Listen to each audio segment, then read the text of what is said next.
noches, hermanos. Pueden tomar asiento.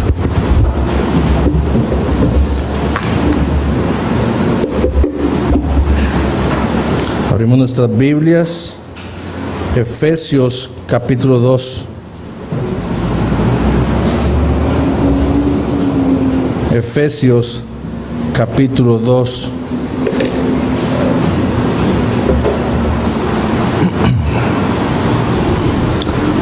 Vamos a leer los versículos del 11 al 18. Dice así la palabra del Señor: Por tanto, acordaos de que en otro tiempo vosotros, los gentiles, en cuanto a la carne, erais llamados sin circuncisión por la llamada circuncisión hecha con mano en la carne. En aquel tiempo estabais sin Cristo, alejados de la ciudadanía de Israel y ajenos a los pactos de la promesa, sin esperanza y sin Dios en el mundo. Pero ahora en Cristo Jesús, vosotros que en otro tiempo estabais lejos, habéis sido hechos cercanos por la sangre de Cristo, porque Él es nuestra paz, que de ambos pueblos hizo uno, derribando la pared intermedia de separación, aboliendo en su carne las enemistades, la ley de los mandamientos expresados en ordenanzas, para crear en sí mismo de los dos un solo y nuevo hombre, haciendo la paz, y mediante la cruz reconciliar con Dios a ambos en un solo cuerpo, matando en ella la enemistad. Y vino y anunció las buenas nuevas de paz a vosotros que estabais lejos y a los que estaban cerca. Porque por medio de Él, los unos y los otros, tenemos entrada por un mismo Espíritu al Padre. Oremos. Padre, te damos gracias en esta noche por la oportunidad que nos brindas de volvernos a reunir aquí, Señor, para adorarte y para escuchar tu palabra bendita. Pero, Señor, reconocemos que somos débiles, reconocemos que por nuestras fuerzas somos incapaces de entender y de ver la verdad que tú tienes para nosotros en este texto.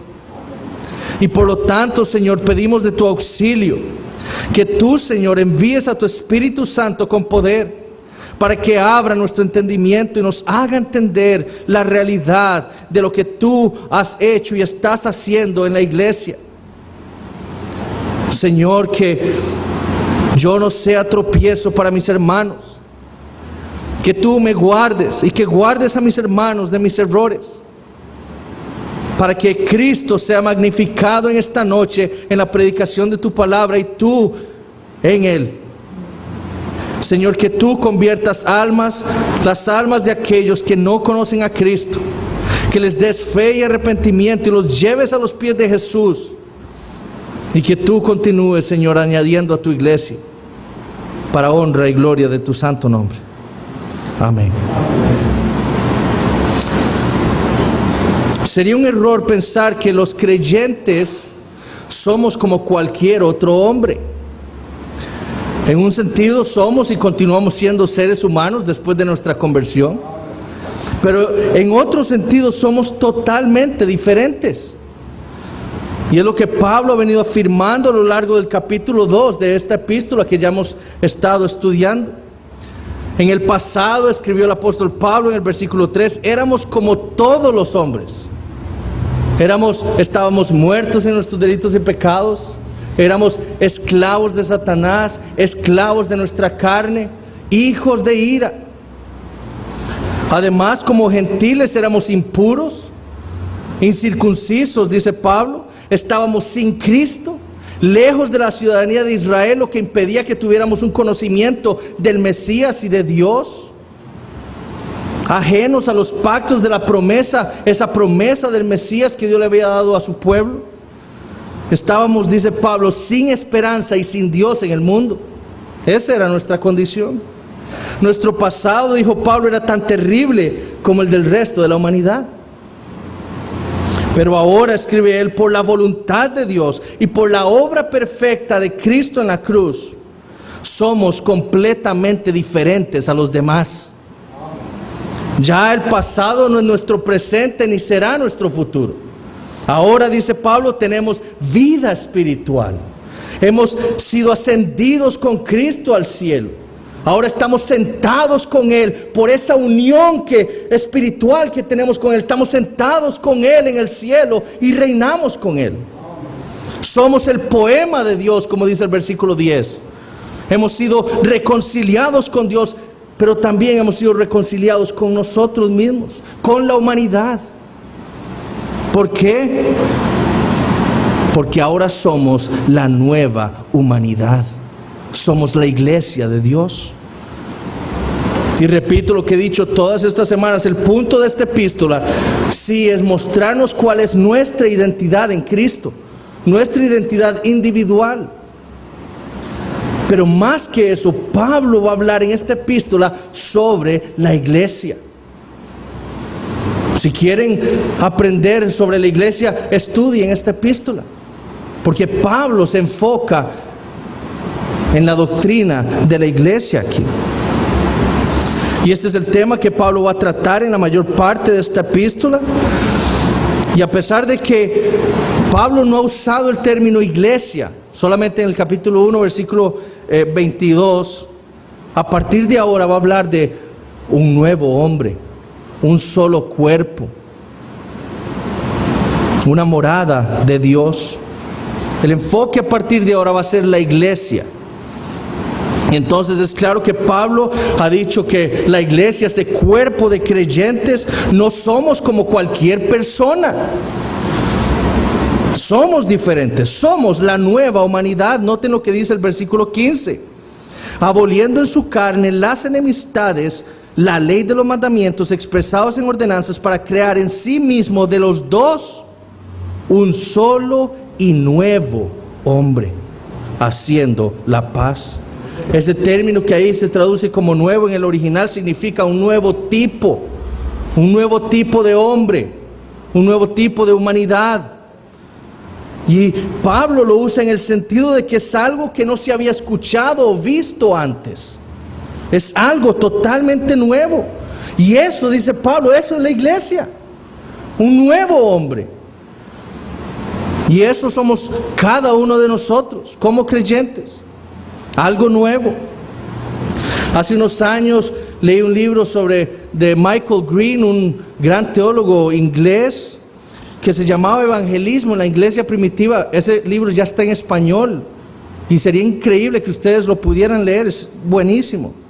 Y ese libro trata sobre la manera en que este autor Green trata y busca toda la literatura antigua sobre cómo hizo la iglesia primitiva para evangelizar al mundo impío, al mundo pagano.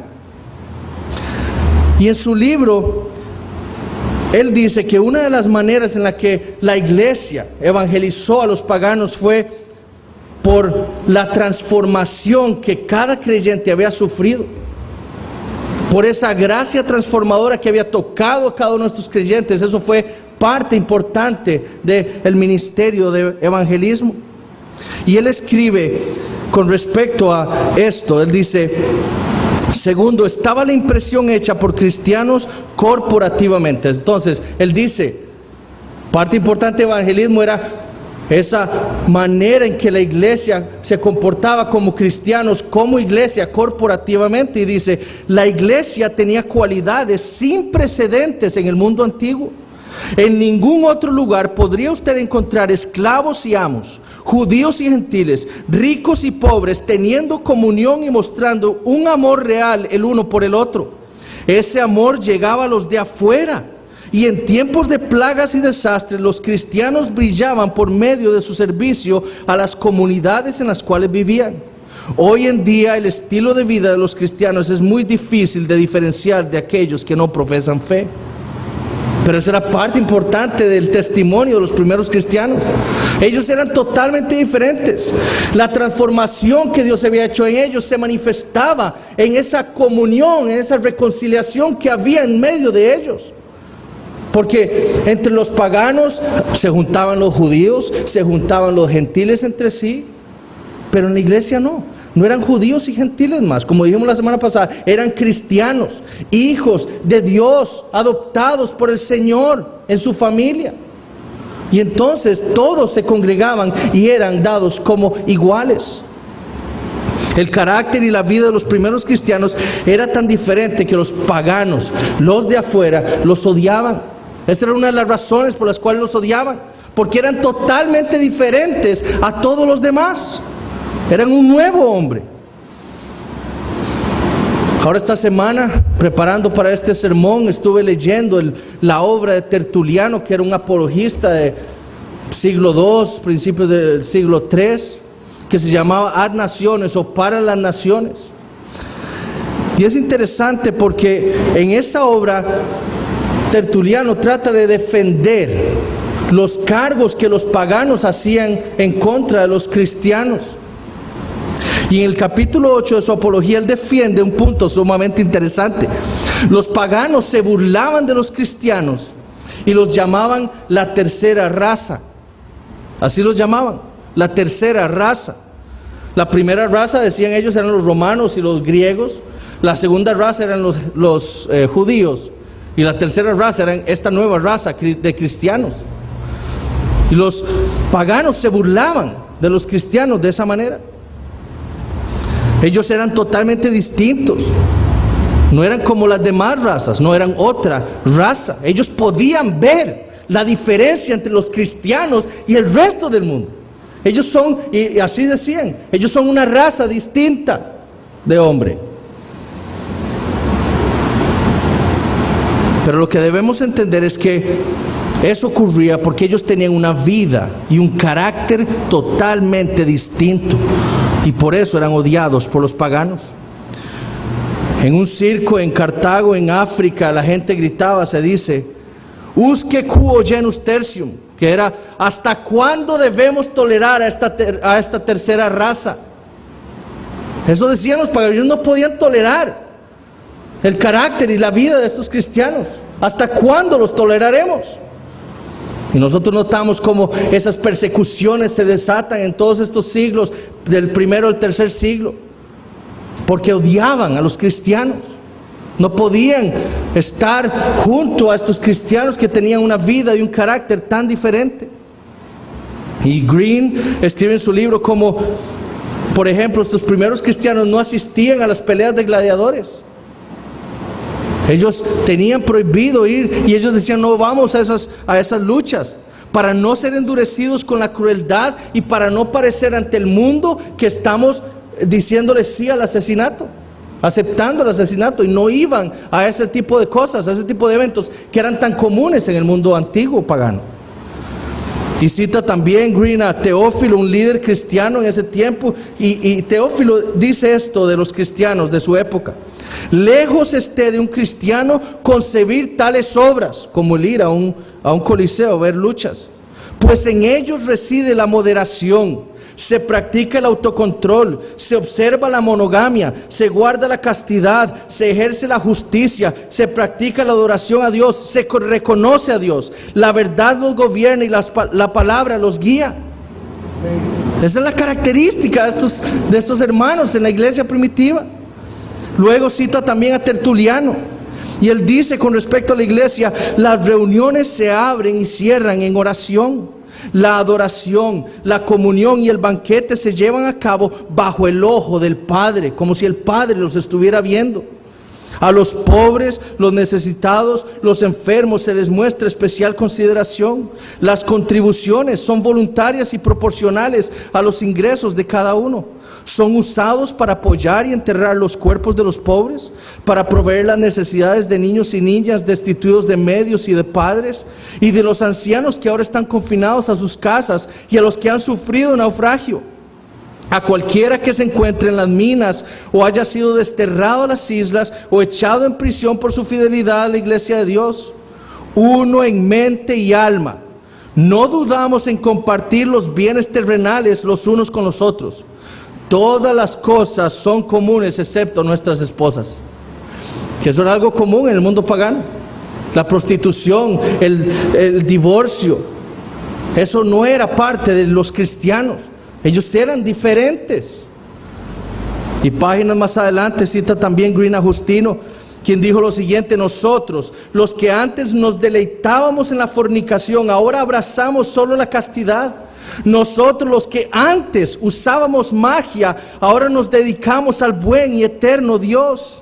Nosotros, los que valorábamos por sobre todas las cosas la adquisición de riquezas y posesiones, ahora traemos todo lo que tenemos a una reserva común y lo compartimos con los demás de acuerdo a las necesidades. Los que antes nos odiábamos y destruíamos unos a otros y que por su diferente manera de vivir no podíamos vivir con hombres de otras tribus, ahora desde la venida de Cristo vivimos felices con ellos y oramos por nuestros enemigos y buscamos persuadir a aquellos que nos odian injustamente a vivir conforme a los buenos preceptos de Cristo, para que ellos se conviertan en participantes con nosotros de la misma esperanza gloriosa de un regalo de Dios, el gobernante de todo. Eso era el estilo de vida, lo que caracterizaba a los cristianos en la iglesia primitiva. Y no refleja eso lo que Pablo acaba de decirnos en el capítulo 2, versículos 11 al 18. No refleja esos escritos de estos hombres líderes de la iglesia primitiva. Lo que Pablo ha dicho que es lo que caracteriza al nuevo hombre: la paz, la reconciliación. Todo es para la gloria de Dios. Porque por lo que Cristo hizo en la cruz del Calvario, Él reconcilió a este pueblo, a este cuerpo, a este nuevo hombre con Dios primero. Había una enemistad con Él, pero Cristo en la cruz la resolvió. Y también resolvió el problema entre nosotros. Lo que Babel hizo, Cristo en la cruz lo deshizo. Y ahora nos ha unido a todos en una nueva humanidad, en un nuevo cuerpo, reconciliándonos a nosotros.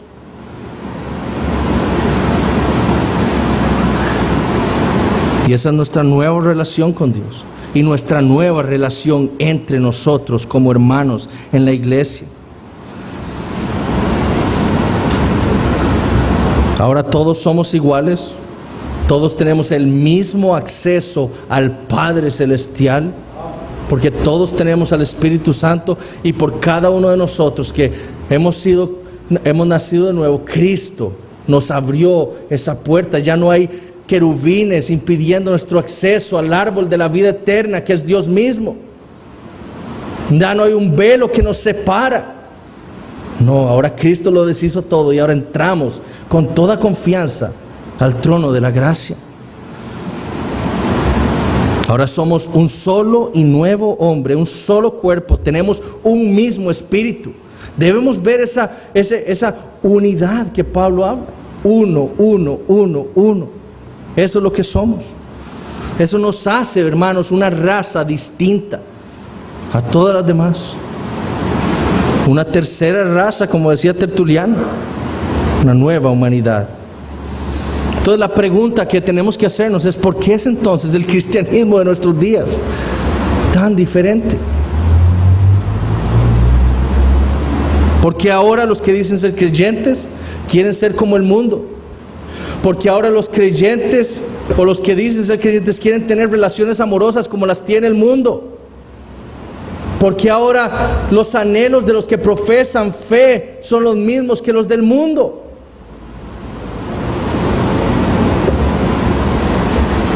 Porque desconocen el Evangelio. Porque desconocen el propósito de Dios en la redención de su pueblo. Desconocen lo que Dios está haciendo. Desconocen ese nuevo hombre que Dios está edificando. Hermanos, el Antiguo Testamento nos enseña, como vimos la semana pasada, que desde el principio Dios salvó y creó a un pueblo para sí. Le dio su ley, le dio ordenanzas, le dio una dieta distinta. El fin de Dios era que ellos fueran diferentes al resto de las naciones. Que el resto de las naciones vieran a Israel y dijeran: Dios está haciendo una obra en ellos. Ahora, eso no fue lo que ocurrió con Israel. Ciertamente hubo un remanente ahí fiel al Señor. Pero como leímos hoy, ellos son un pueblo duro de servicio. Pero esto mismo es lo que hizo Dios, o lo que está haciendo Dios con la iglesia, con su iglesia. Dios ha escogido hombres y mujeres de diferentes contextos, de diferentes razas, lenguas, países, naciones. Nos ha hecho uno. Nos ha salvado para sí con el fin, como dice Efesios 1, para hacernos santos y sin mancha, para que seamos diferentes, para que seamos un nuevo hombre. Pero hoy en día tenemos cristianos que odian ser diferentes al mundo. Hermanos, eso es un gran peligro. Porque si entendemos lo que Dios nos está diciendo aquí, Dios nos está diciendo que Él salva, y esa gracia, ese poder transformador de la gracia divina cambia a una persona y la hace distinta. Le da un nuevo corazón, nuevos anhelos, nuevos deseos, nuevas perspectivas, una nueva visión del mundo. Somos diferentes. Si usted no es diferente al mundo, entonces probablemente usted no tenga un nuevo corazón. Entonces debemos examinarnos. Debemos examinarnos. Entonces, continuando en el versículo 19, Pablo va a describir cómo es realmente esta nueva raza. Pablo va a describir a este nuevo hombre que Dios ha creado. Entonces leamos los versículos 19 al 22. Pablo dice: así que ya no sois extranjeros ni advenedizos, sino conciudadanos de los santos y miembros de la familia de Dios, edificados sobre el fundamento de los apóstoles y profetas, siendo la principal piedra del ángulo Jesucristo mismo, en quien todo el edificio bien coordinado va creciendo para ser un templo santo en el Señor, en quien vosotros también sois juntamente edificados para morada de Dios en el Espíritu. Así que, dice Pablo, y esa frase nos dice a nosotros que lo que Pablo va a decir a continuación es la conclusión de todo este argumento que ha empezado en el capítulo 2. Y lo que va a hacer a partir de ahora es mostrarnos a los gentiles, a cada uno de nosotros, lo que somos ahora en Cristo, no solo como individuos, sino especialmente como iglesia, como cuerpo de Cristo. Y lo va a hacer describiendo a este nuevo hombre que habló en el versículo 15, describiendo a ese hombre unificado, esa nueva humanidad. Y la va a describir de tres maneras, y esa va a ser la manera en que vamos a dividir el sermón. Primero la va a describir como una nación, luego la va a describir como una familia, y finalmente la va a describir como un templo. Entonces, veamos primero una nación. Versículo 19, Pablo dice: ya no sois extranjeros ni advenedizos. Esa frase "ya no" en el original es una negación absoluta. Pablo está diciendo: ya nunca jamás seréis extranjeros ni advenedizos. Nunca más volverás a hacer eso. Implica un cambio que se ha completado y que es permanente.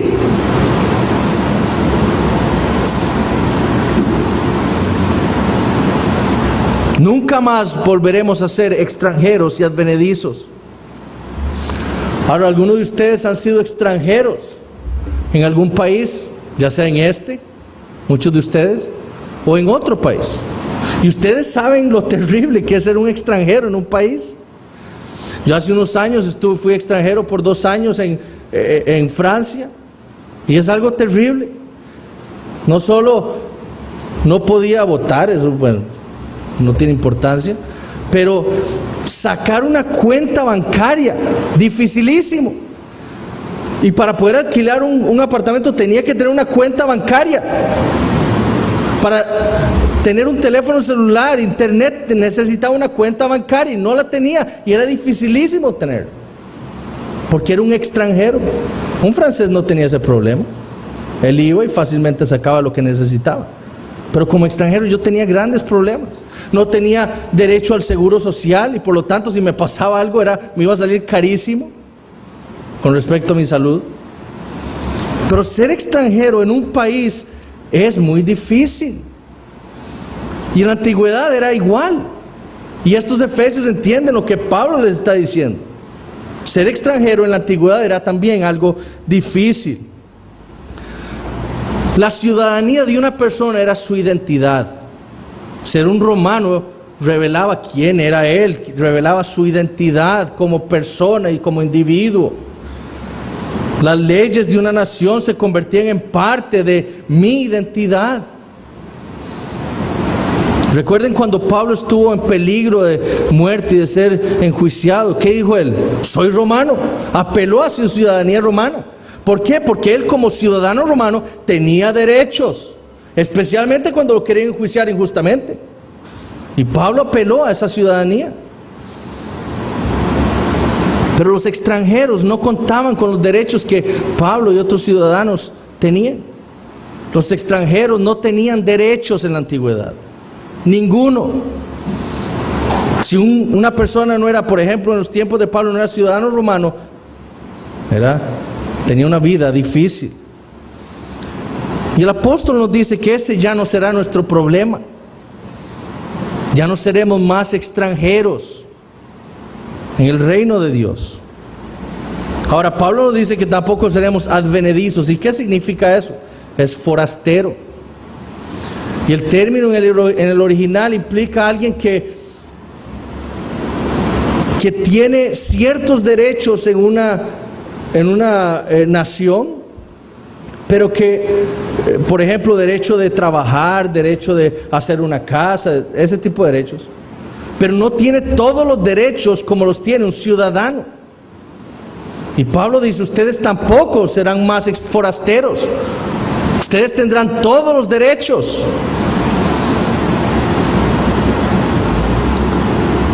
Ya no seremos extranjeros, forasteros, ni incircuncisión, ni perros, ni combustible para el infierno, como pensaban los judíos que éramos los gentiles.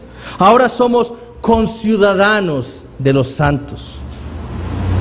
Eso es lo que somos ahora. Ahora hemos sido hechos ciudadanos con todos los derechos que tiene un ciudadano en el reino de Dios. Aquellos que hemos sido vivificados por el Espíritu Santo, santificados, posicionalmente apartados por Dios del mundo para sí, ahora tenemos derechos en el reino de Dios. Somos ciudadanos del reino de Dios. Ahora en Cristo, de nuevo esa doctrina de la unión con Cristo, en Cristo hemos sido naturalizados sobrenaturalmente por Dios en su reino. No éramos originarios del reino de Dios. Ningún hombre es originario del reino de Dios. Todos hemos sido naturalizados sobrenaturalmente por la acción del Espíritu Santo, que nos ha dado un nuevo corazón y nos ha vivificado en Cristo. Y hemos entrado al reino de Dios. Y ahora ya no somos extranjeros más, ni forasteros. Ahora somos ciudadanos con todos los derechos. Lo mismo le escribió Pablo a los filipenses. En Filipenses 3, versículo 20 le dice: mas nuestra ciudadanía está en los cielos. Ya no soy romano, no soy judío, no soy gentil, soy cristiano, ciudadano de los cielos, de donde también esperamos al Salvador, al Señor Jesucristo. Nuestro Mesías no es alguien que es ajeno a nosotros. Él viene del reino al cual nosotros pertenecemos.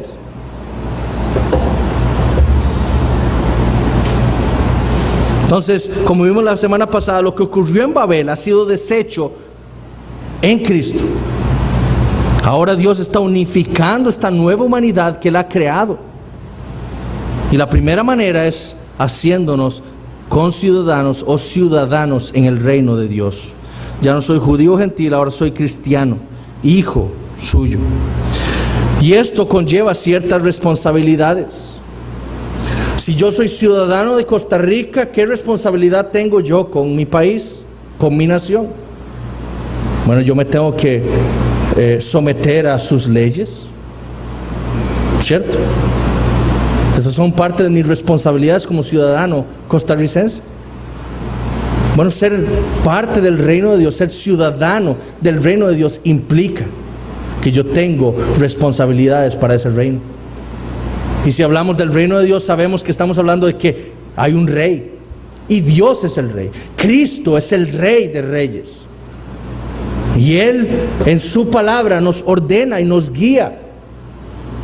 Y guía a su pueblo. Y yo como ciudadano de ese reino tengo mi responsabilidad de someterme a su autoridad. Es por eso que hemos dicho siempre, nadie puede ser cristiano si no le hace caso a lo que Cristo dice. Nadie. Porque alguien que ha sido naturalizado sobrenaturalmente al reino de Dios, les ha dado un nuevo corazón que no obedece a Cristo por obligación, sino por amor a Él. Si me amáis, guardad mis mandamientos. ¿Por qué? Porque ahora tengo un nuevo corazón y deseo obedecer a Cristo, mi Rey, en su reino. Segundo, Pablo habla de este nuevo hombre como una familia, una nación, y ahora habla como una familia. Pero no de una familia cualquiera. Versículo 19 continúa diciendo, sino conciudadanos de los santos y miembros de la familia de Dios. No es cualquier familia, es la familia de Dios. La idea de Pablo es que, si notamos ahí, Pablo está intensificando nuestra relación, está cada vez mostrándonos más y más sobre nuestra relación con Dios.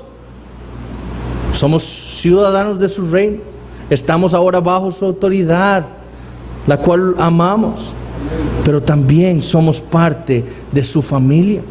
Es más íntima nuestra relación con Dios. No solo nos relacionamos con Él como el Rey de Reyes, sino nos relacionamos con Él como nuestro papá, nuestro Padre. Y la Biblia nos dice no solo que hemos sido engendrados por Dios, Juan 1:13, hemos sido engendrados, es Él quien por medio de su palabra nos ha dado vida, pero también nos habla de que hemos sido adoptados en su familia. Pablo le dijo a los romanos en Romanos 8:15, pues no habéis recibido el espíritu de esclavitud para estar otra vez en temor, sino que habéis recibido el espíritu de adopción, por el cual clamamos, Abba, Padre. Y a los Gálatas 4:6, Pablo les escribe, y por cuanto sois hijos, Dios envió a vuestros corazones el espíritu de su Hijo, el cual clama, Abba, Padre. Eso es lo que somos también, una familia, la familia de Dios. Dios es nuestro Padre, pero eso también implica que ahora somos hermanos y hermanas. Hermanos y hermanas los unos de los otros. Debemos quitar ese concepto de que mi hermano es mi prójimo. Mi hermano es mi hermano en la fe. Mi relación es íntima con ellos. Hemos sido reconciliados. Y Bryan Chapell dice, por medio de Cristo no solo tenemos acceso a la presencia de nuestro Padre, sino que también tenemos acceso al corazón de nuestro Padre. Tenemos nuevas responsabilidades como ciudadanos, pero también tenemos una nueva relación entre nosotros y con el Padre, con Dios. Ahora Él es nuestro Padre y ahora somos hermanos y hermanas en Cristo. Hay una relación más íntima.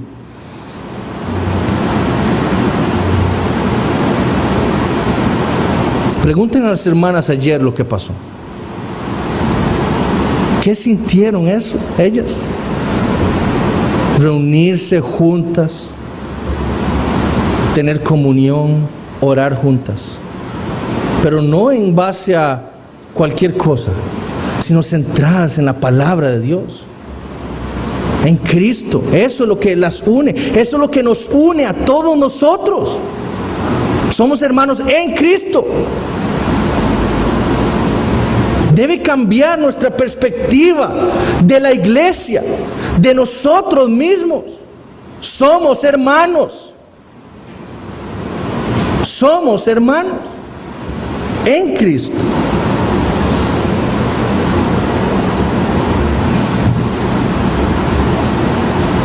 Y Pablo ahora va a tratar el último punto con mucho más doctrina, por así decirlo. Y va a describir esta nueva humanidad como un templo. Un templo. Es su descripción más amplia de esta nueva humanidad. Y él escribe empezando en el versículo 20 y terminando el versículo 22. Y él dice: edificados sobre el fundamento de los apóstoles y profetas, siendo la principal piedra del ángulo Jesucristo mismo, en quien todo el edificio bien coordinado va creciendo para ser un templo santo en el Señor, en quien vosotros también sois juntamente edificados para morada de Dios en el Espíritu.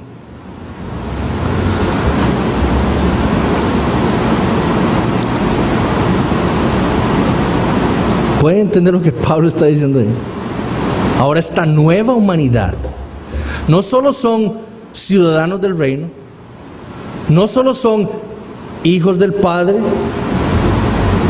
son morada de Dios.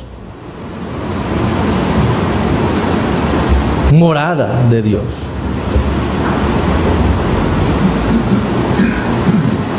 Si nosotros leemos el Antiguo Testamento, podemos ver que a lo largo de la historia de Israel, Dios siempre ha querido habitar con su pueblo. Siempre. Ahora, lo que se interpuso entre ese plan divino fue el pecado. Adán tenía perfecta comunión con Dios. Dios caminaba con Adán, iba a Adán, conversaba con Adán. Pero el pecado rompió eso, rompió ese propósito de Dios. Pero en Israel Dios unió, creó a un pueblo para sí, con el fin de habitar con ellos. Ahora le dio ciertas leyes ceremoniales, ciertos estatutos, para simbolizar lo que Cristo haría por su pueblo, para que ellos pudieran acercarse a Él cuando Él habitaba con ellos. Pero en primer lugar, nosotros vemos que Dios le ordena a Moisés construir un tabernáculo. Ahí habitaría Dios con su pueblo. A donde iba Israel, ahí estaba Dios con ellos. El pecado vino, Dios se fue. La gloria de Dios se fue del tabernáculo. Años más adelante, Dios le ordena a Salomón construir un templo. Un templo más firme, un templo permanente en un lugar.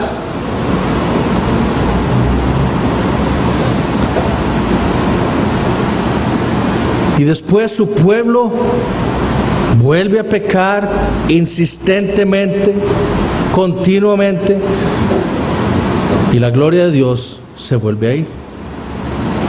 Y pasan 400 años en que Israel está sin poder tener la presencia de Dios con ellos. 400 años. El pecado del hombre se interpuso en ese propósito de Dios de habitar con su pueblo.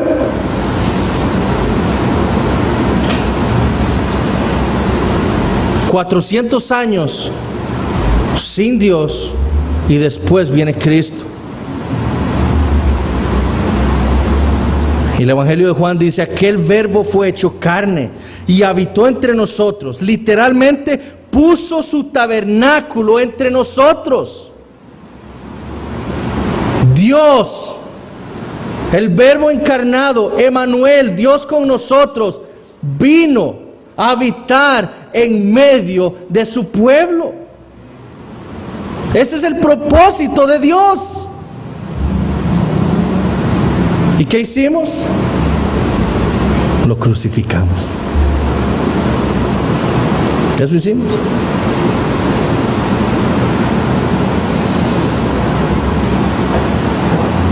Pero todo era parte de ese plan divino. El hombre quiso estar siempre alejado de Dios. Que Dios no habite en medio nuestro. Pero Dios tiene un plan. Él va a redimir una humanidad nueva, un nuevo hombre, un nuevo pueblo, una iglesia para sí, para habitar con ellos y en ellos. Esa es la promesa de Jesús a sus discípulos cuando aún Él estaba entre ellos. En Juan 14, versículos 15 al 17, Él le dice: si me amáis, guardad mis mandamientos, y yo rogaré al Padre, y os dará otro consolador, para que esté con vosotros para siempre, el Espíritu de verdad, el cual el mundo no puede recibir porque no le ve ni le conoce, pero vosotros le conocéis, porque mora con vosotros.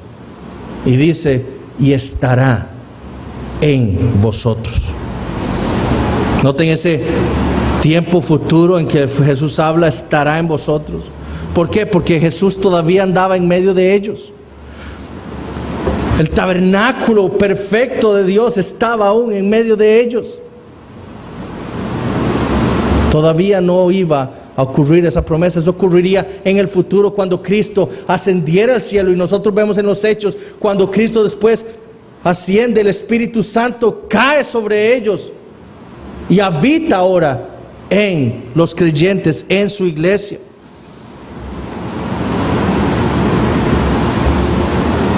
Esa es la nueva humanidad creada en Cristo. Es la morada de Dios en el Espíritu. Ahora Pablo va a tratar algunos aspectos importantes de esta morada de Dios, de este templo. Y él va a hablar, y vamos a describir varias cosas que Pablo habla aquí importantes de este nuevo templo. Primero, su fundamento. Y Pablo escribe: edificado sobre el fundamento de los apóstoles y profetas. Noten que el verbo ahí es, en el original es un pasado, aquí lo podemos entender, o habiendo sido edificados. Y es claro que Pablo tiene una intención al escribir eso en pasado. Pablo no está diciendo ahí que ese fundamento ya fue puesto. No hay más que poner como fundamento de ese nuevo templo. No hay otra cosa. Un edificio no puede tener dos fundamentos o dos fundaciones. Es una nada más. Y se pone una vez, no dos. Por eso Pablo escribe ahí en tiempo pasado. Y Pablo dice: edificado sobre el fundamento de los apóstoles y los profetas. Noten esa preposición de. El fundamento de los apóstoles y los profetas. ¿Por qué es importante? Porque ese de indica pertenencia, es un genitivo. Y en este caso explica que no son los apóstoles y profetas el fundamento. Ellos no son el fundamento del templo, de este nuevo templo. Ellos son los agentes que pusieron el fundamento. El fundamento de los apóstoles y profetas. Ellos son los que Dios usa o usó en el pasado para poner el fundamento, la fundación de ese templo que Él está edificando. Y entonces, ¿cuál es el fundamento? ¿Cuál es esa fundación puesta por los apóstoles y profetas? Pablo le escribió a los Corintios en 1 Corintios 3, versículos 5 al 11 lo siguiente: ¿qué pues es Pablo y qué es Apolos? Servidores por medio de los cuales habéis creído, y eso según lo que a cada uno concedió el Señor, Yo planté, Apolos regó, pero el crecimiento lo ha dado Dios. Así que ni el que planta es algo, ni el que riega, sino Dios que da el crecimiento. Y el que planta y el que riega son una misma cosa, aunque cada uno recibirá su recompensa conforme a su labor. Porque nosotros somos colaboradores de Dios y vosotros sois labranza de Dios, edificio de Dios. Conforme a la gracia de Dios que me ha sido dada, yo como perito arquitecto puse el fundamento, dice Pablo. Él no es el fundamento, él puso el fundamento. Y otro edifica encima. Pero cada uno mire cómo sobreedifica. Porque nadie puede poner otro fundamento que el que está puesto, el cual es Jesucristo. Esa es la fundación, ese es el fundamento de este templo que Dios está edificando. Es Cristo mismo. No son los apóstoles, no son los profetas, no es nada más que Cristo. Y probablemente Pablo está hablando aquí de la doctrina de Cristo enseñada por los apóstoles y profetas.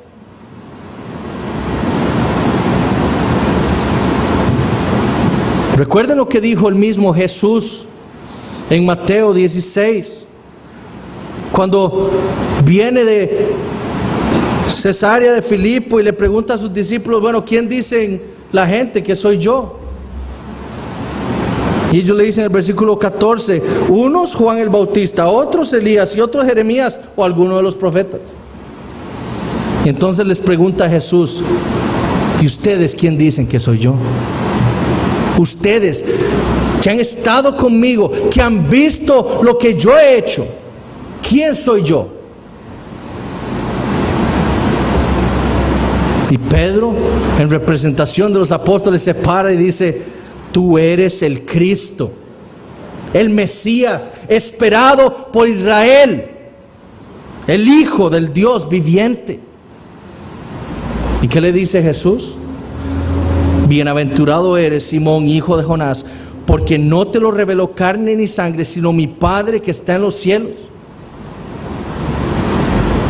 Y yo también te digo que tú eres Pedro, y sobre esta roca, ¿cuál roca? Pedro. La confesión que acaba de decir Pedro, que tú eres el Cristo, Jesús es el Mesías, Jesús es el Hijo de Dios. Sobre esa confesión, sobre la doctrina de Cristo, Él edificaría a su iglesia. Y sobre esa doctrina, las puertas del Hades no prevalecerían contra la iglesia que clama esa verdad. Es esa la verdad. Ese es el fundamento. Cristo.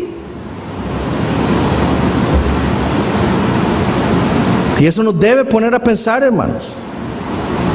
Porque como iglesia, nosotros tenemos la responsabilidad de ser celosos de que aquí, desde este púlpito, se predique únicamente a Cristo. Y es importante por eso que cada uno de nosotros oremos por nuestros pastores, para que Dios nos guarde. En el momento en que en este púlpito se predique otra cosa que no sea Cristo, que Dios borre a esta iglesia. Cristo tiene que ser siempre predicado desde este púlpito. Y desde cualquier púlpito que diga tener la autoridad de la Biblia. Y por eso a muchos Dios los va a condenar y los va a meter en lo más severo del infierno, porque han predicado otra cosa que no es Cristo. Que tengamos nosotros el cuidado siempre de orar para que Cristo sea siempre predicado aquí y no más. Él es el fundamento. Segundo, Pablo habla de este templo de una piedra angular o de una piedra principal del ángulo. Y en la arquitectura de la antigüedad y en nuestra propia arquitectura moderna, la piedra angular o la piedra del ángulo era de suma importancia. Primero, porque servía como soporte para todo el edificio. Es una piedra que se pone en la pura esquina y ese le va a dar soporte a las paredes del edificio para que no se caiga. Entonces era sumamente importante. Y segundo, porque esa piedra del ángulo iba a determinar cuál era el tamaño del edificio, cuál era el tamaño de las piedras que se iban a poner ahí para edificar el edificio, y también para orientar la construcción del edificio. Entonces por eso era tan importante.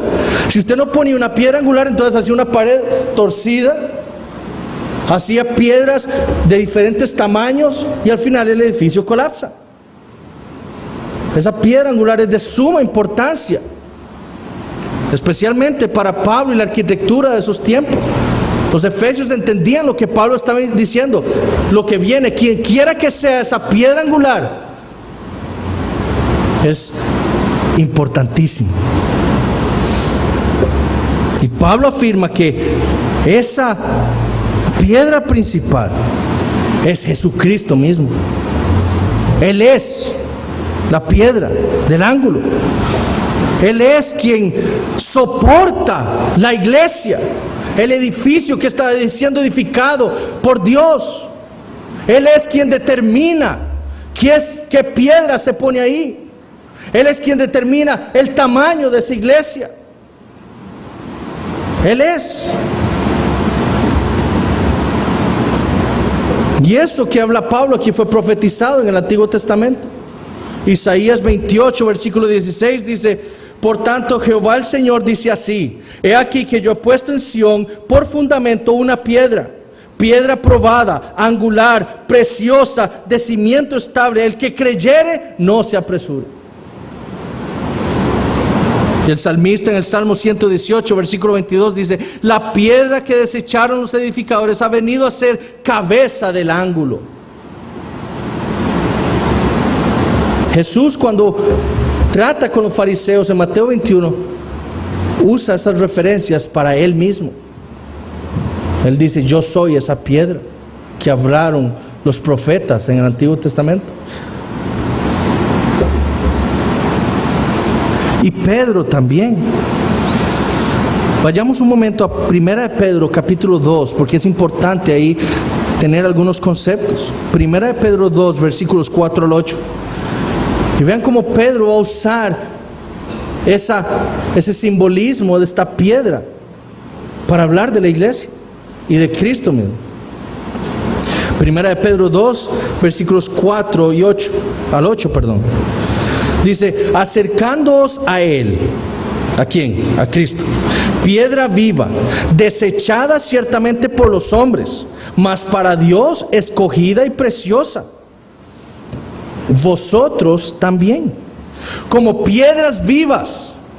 ¿Notan la simbología de un edificio? Cristo es la piedra principal, escogida y preciosa. Pero nosotros los creyentes somos piedras vivas. Somos el templo que está siendo edificado por Dios. Somos la iglesia. Esto no es un templo. Nosotros somos el templo de Dios. Nosotros somos la iglesia de Dios. No es este edificio. El edificio, la iglesia de Dios está compuesta por nosotros, las piedras vivas. Vosotros también, como piedras vivas, ser edificados como casa espiritual y sacerdocio santo, para ofrecer sacrificios espirituales aceptables a Dios por medio de Jesucristo. Por lo cual también contiene la Escritura: he aquí, pongo en Sión la principal piedra del ángulo, escogida, preciosa, y el que creyere en Él no será avergonzado. Para vosotros, pues, los que creéis, Él es precioso. Pero para los que no creen, la piedra que los edificadores desecharon ha venido a ser la cabeza del ángulo, y piedra de tropiezo y roca que hace caer, porque tropiezan en la palabra siendo desobedientes, a lo cual también fueron destinados. Cristo es esa piedra angular que determina todo en la iglesia. Todo lo que se hace en la iglesia, la manera en que crece la iglesia, la manera en que somos edificados, lo determina Cristo, la piedra angular.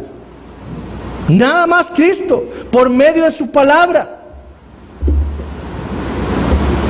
Y hay tantas iglesias que no tienen esa preocupación. Y vienen y se congregan y no les importa si la adoración que están haciendo, la música es incorrecta o no, si le gusta a Dios o no. Es si me gusta a mí o no, si atrae más gente o no.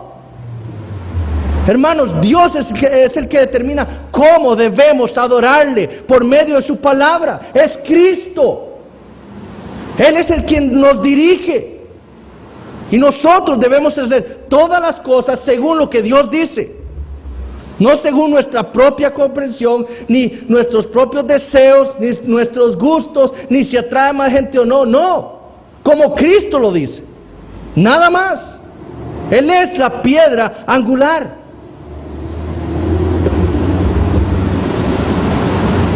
Pablo le dijo a los creyentes, y ya aquí estoy poniendo notas que puse después de escribir el manuscrito, pero Pablo le dijo a los corintios: nosotros predicamos a Cristo crucificado. Y después en el capítulo 9, 1 Corintios, versículo 16, le dice: ay de mí si no predico el evangelio.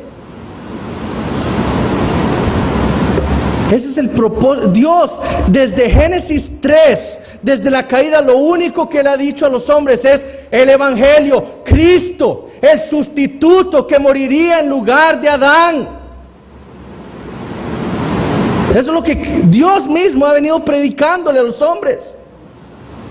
Es por eso que es lo único que nosotros como iglesia debemos predicar: a Cristo y a Él crucificado, al evangelio. Muchos dicen: yo predico a Cristo. Predicar a Cristo implica predicar la santidad de Dios, predicar nuestro pecado, predicar que somos hijos de ira en nuestro estado natural. Es predicar que Cristo es el único tesoro para el hombre pecador. Predicar que hay un juicio que viene. Eso es predicar a Cristo. Si usted no predica eso, usted no está predicando el evangelio y no está predicando a Cristo. Es una iglesia falsa. Tercero, Pablo dice de este templo: es un templo que crece, hay crecimiento. Versículo 21, en quien todo el edificio bien coordinado va creciendo para ser un templo santo en el Señor. Ahora vemos ahí dos cosas interesantes. Tanto ahí como en el versículo 22, Pablo va a usar verbos en tiempo presente: creciendo, juntamente edificados. Porque Dios ya puso la fundación una vez y para siempre, que es Cristo. Pero ahora Dios continúa actuando en el pasado, en el presente y en el futuro, hasta que Cristo venga. Él estará haciendo crecer la iglesia y edificándola. Por eso está en presente ahí.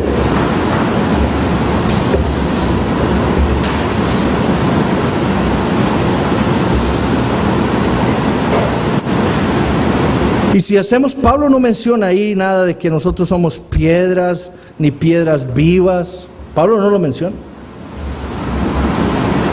Pero lo podemos inferir. Podemos inferir que si nosotros somos la iglesia de Dios, y si Dios está haciendo crecer su iglesia, entonces nosotros somos las piedras con las que se construye el templo. Ahora Pedro nos lo dijo eso, ¿cierto? Cada uno de nosotros está siendo puesto en su lugar por Dios. Cada piedra viva, cada de estos redimidos que Dios tiene, que Dios ha elegido desde antes de la fundación del mundo, Dios los va a poner en su iglesia, en su lugar, en el lugar que Él quiera.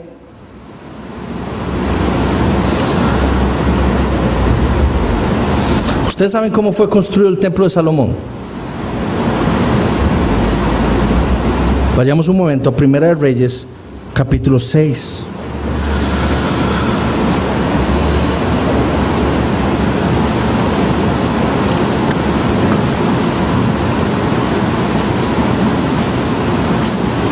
Primera de Reyes, capítulo 6, y vamos a leer los primeros 7 versículos.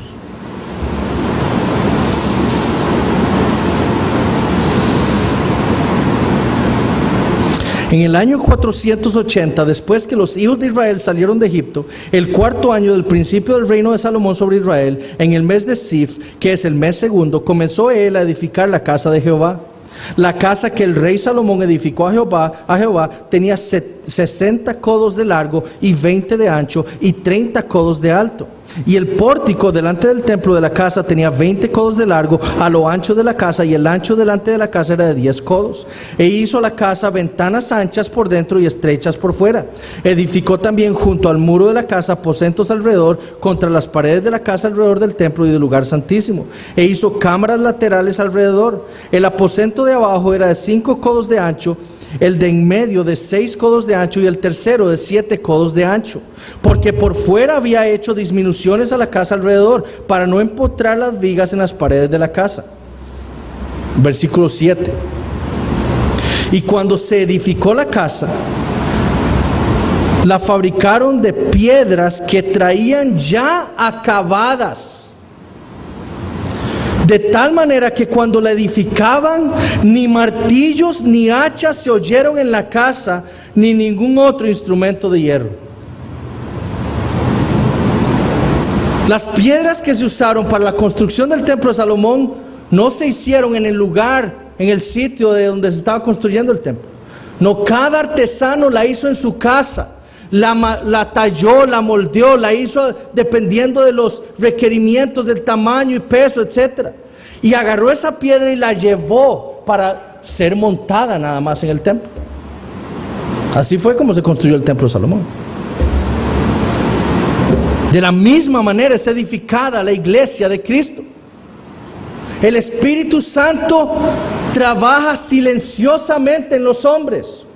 Él convence de pecado, les da un nuevo corazón, les da fe, les da arrepentimiento y luego los trae a la iglesia. Y eso nos debe hacer pensar nosotros en la membresía de esta iglesia local.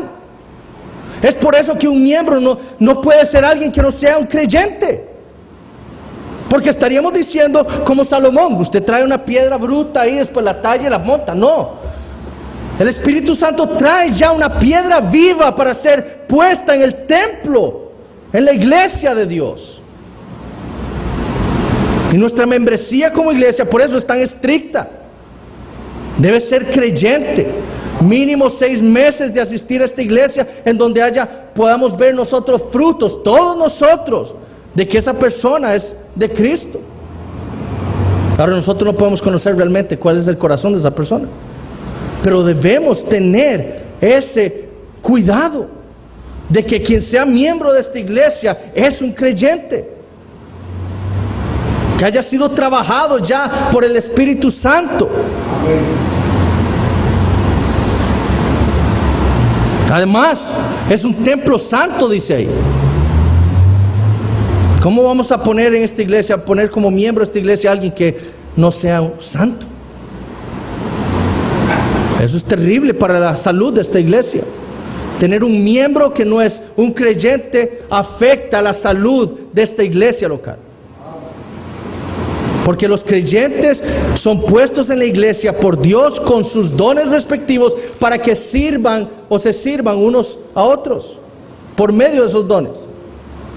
¿Cómo va a servirnos alguien que no es creyente? Si usted ama a Cristo, si usted ama a Cristo, debe amar su iglesia. Porque la iglesia es el cuerpo de Cristo. Y el problema es que muchos no aman la iglesia. Muchos dicen ser creyentes y tienen una excusa. Yo pertenezco a la iglesia universal. Eso me basta. Pertenecer a una iglesia local es la evidencia de que usted pertenece a la iglesia universal. Si usted no ama a una iglesia local, no ama a Cristo. Porque Dios le dio dones a usted para que sirva en una iglesia local. Es ahí donde usted ejerce sus dones. Por eso vemos en el Nuevo Testamento a Pablo abriendo una iglesia en Éfeso, en Galacia, en Filipos, en Antioquía. Iglesias locales. en donde cada creyente, cada cuerpo de creyentes localmente eran un simbolismo de la iglesia universal. Debemos amar la iglesia local. Debemos buscar ser parte de un miembro de una iglesia local. Miembros del cuerpo. Pablo usa esa simbología. Cada creyente es un miembro del cuerpo de Cristo. Nosotros debemos ser miembros del cuerpo local, de un cuerpo local de Cristo.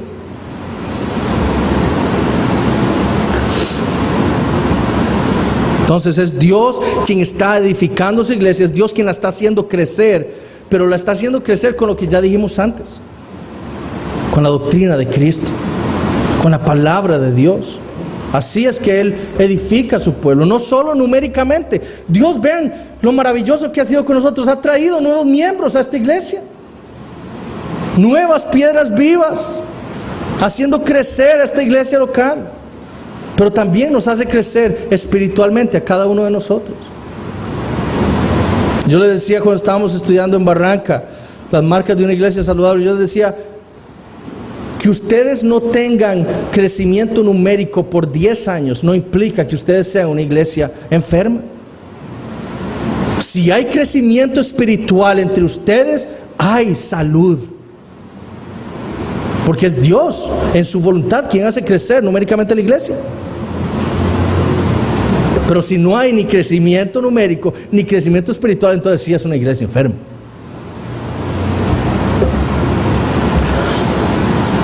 Su vida espiritual no anda bien. Dígame cómo anda su relación con la iglesia local. La iglesia local nos cuida a nosotros, nos sirve a nosotros. Dios nos pone en la iglesia para cuidarnos. Nos pone un pastor para que nos pastoree, para que nos guíe. Pone a hermanos para que nos exhorten, para que vigilen nuestra santificación. Ser parte de una iglesia local es una bendición que Dios nos da. Y debemos buscar ser parte, ser miembros de una iglesia local. No podemos ser cristianos, como decía alguien por ahí, llaneros solitarios, que anden solos ahí como cristianos.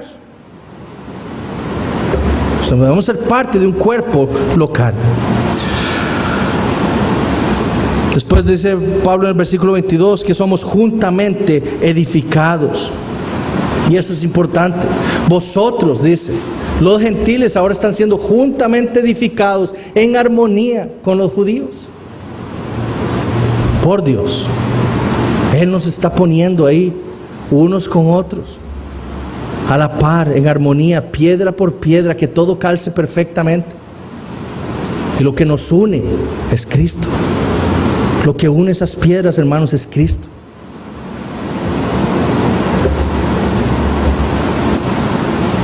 Quinto, Pablo describe ese nuevo templo como la morada de Dios. Dice, para morada de Dios en el Espíritu. Ese templo morada implica una residencia permanente en el original. Una residencia permanente. Eso es lo que dice el original. Y ese término ocurre aquí y también una vez más en Apocalipsis 18:2, en donde habla de la Babilonia, la gran ramera. Y dice que es habitación de demonios y de espíritus inmundos. Los demonios y espíritus inmundos habitan permanentemente en el mundo, en la gran Babilonia, la gran ramera. Pero en la iglesia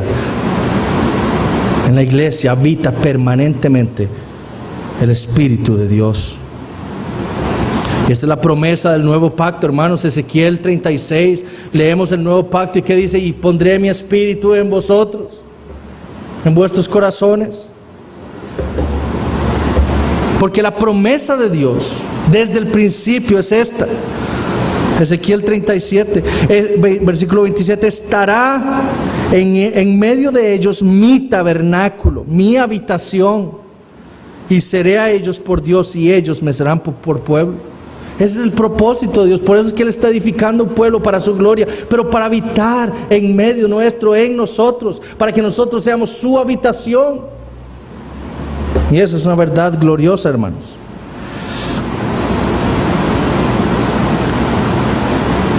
Esta verdad debe sorprendernos a nosotros, que el Espíritu de Dios habite ahora en nosotros, que nosotros seamos la morada del Dios vivo. Oremos. Padre, te damos gracias por tu verdad, te damos gracias por la palabra que tú has dado a nosotros, tu iglesia, en tu palabra. Oh Padre bendito, ayúdanos a apreciar estas verdades, ayúdanos a entender cuál es tu propósito en esta o con esta iglesia local aquí en Los Lagos. Que cambies nuestra manera de ver esta iglesia, que cambie nuestra manera de relacionarnos los unos con los otros, que cambie nuestra manera de relacionarnos contigo, mi Dios.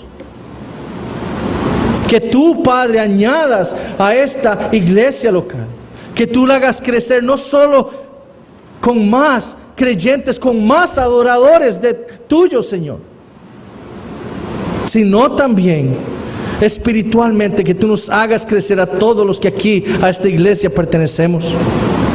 Que cada día más entendamos más tu palabra, que cada día más conozcamos más de ti, Señor.